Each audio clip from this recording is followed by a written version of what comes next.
भारतीय सिनेमा और राजनीति के प्रतीक एम करुणानिधि ने अपने 82 वर्षीय मित्र और साथी राजनेता टी.आर. बालू को उनकी आत्मकथात्मक पुस्तक के लॉन्च पर बधाई देने के लिए एक बड़ी स्क्रीन पर लाइव दर्शकों के सामने आए। अपने ट्रेडमार्क यानी काले धूप का चश्मा, सफेद शर्ट और कंधों पर पीले रंग का शॉल पहने करुणानिधि का स्टाइल एकदम लाजवाब था। 8 मिनट के भाषण में अनुभवी कवि से नेता बने पुस्तक के लेखक को बधाई दी, लेकिन अपने बेटे और राज्य के वर्तमान नेता एम.के. स्टालिन के सक्षम नेतृत्व की भी प्रशंसा की। आपको ये जानकर हैरानी होगी कि करुणानिधि 2018 में इस दुनिया को अलविदा कह चुके हैं। फिर वो लाइव दर्शकों के सामने कैसे आ गए? पिछले 6 महीनों में ये तीसरी बार था जब डीएमके पार्टी के प्रतिष्ठित नेता को ऐसे सार्वजनिक कार्यक्रमों के लिए आर्टिफिशियल इंटेलिजेंस का इस्तेमाल करके पुनर्जीवित किया गया था। करुणानिधि ने कहा था, जब कोविड महामारी ने दुनिया को तबाह कर दिया तो हमारे मुख्यमंत्री लोगों की मदद के लिए भागे।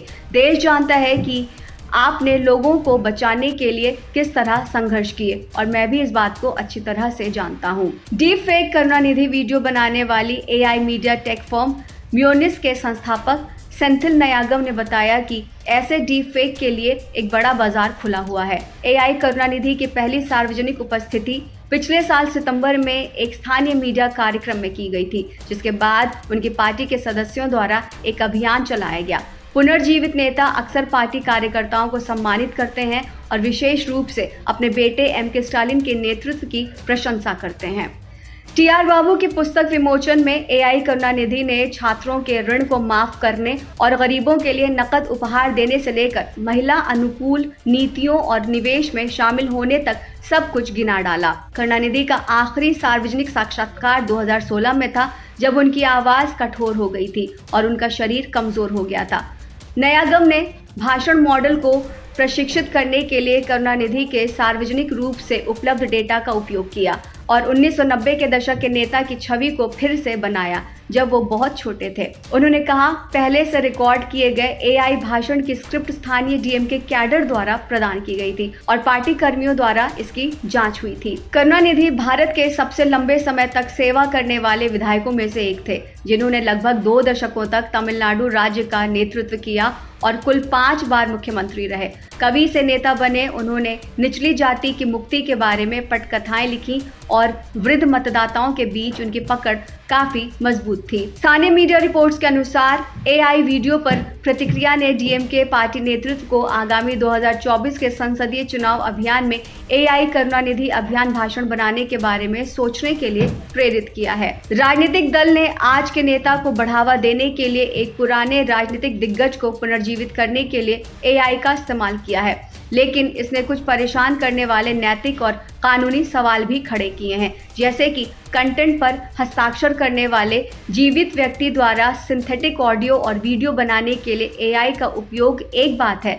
मोजिला फाउंडेशन में ट्रस्टवर्दी एआई के वरिष्ठ साथी अंबर सिन्हा ने कहा, किसी मृत व्यक्ति को पुनर्जीवित करना और उन्हें राय देना बिल्कुल अलग बात है। देश की सबसे बड़ी राजनीतिक कंसल्टेंसी में से एक जार्विस कंसल्टिंग के निदेशक मोगरा के अनुसार चुनाव अभियानों के लिए एआई सुविधा युक्त सामग्री विपणन, जिसमें आउटबाउंड वॉइस कॉल और एसएमएस अवतार निर्माण, व्यक्तिगत मीडिया आउटरीच और सोशल मीडिया पर एआई निर्मित बहुभाषी क्रिएटिव शामिल हैं। विश्व स्तर पर 60 से अधिक देशों में 2024 में राष्ट्रीय चुनाव होने वाले हैं और जनमत को प्रभावित करने के लिए आर्टिफिशियल इंटेलिजेंस के संभावित दुरुपयोग ने एक नैतिक दहशत पैदा कर दी है।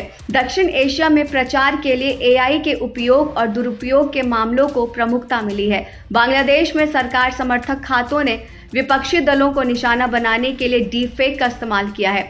पाकिस्तान में पूर्व प्रधानमंत्री इमरान खान जेल के अंदर से अपने वकीलों को लिखित नोट्स देकर अभियान चला रहे हैं, जिन्हें यूएस आधारित स्टार्टअप 11 लैब्स के सॉफ्टवेयर का उपयोग करके एआई ऑडियो भाषणों में तब्दील किया जा रहा है।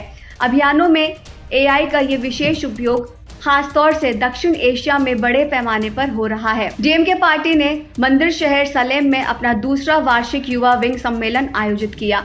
एक खुले मैदान में आयोजित मेगा कार्यक्रम में 5 लाख समर्थकों की भीड़ उमड़ी और डीएमके ने 2024 के चुनाव अभियान की आधिकारिक शुरुआत की। पार्टी नेताओं ने भाजपा को चुनौती देते हुए जोशीले भाषण दिए और भाजपा शासित राज्यों की शक्तियों को कमजोर करने सहित इसकी नीतियों की आलोचना की। इस अभियान में करुणानिधि ने तमिलनाडु के प्रति भाजपा की जारी शत्रुता के बारे में विस्तार से बताते हुए कहा, भाजपा के 10 साल के शासन में कई कठिन संघर्ष वाले राज्यों के अधिकार खो गए हैं।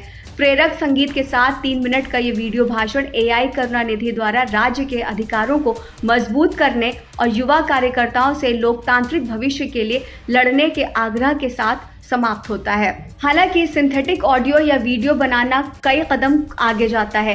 दोनों ही मामलों में पार्टी एक मृत व्यक्ति की लोकप्रियता का लाभ उठाने की कोशिश कर रही है, लेकिन बाद में एक मृत राजनेता को पुनर्जीवित करने में एक अतिरिक्त पहली ये है कि मृत व्यक्ति की आवाज़ और समानता का अधिकार आखिर किसके पास है।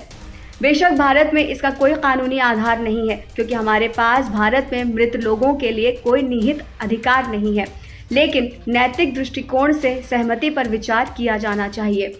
ये माना जा रहा है कि इस चुनाव में इसका बड़े पैमाने पर इस्तेमाल किया जाएगा। हालांकि ये एक दोधारी तलवार है।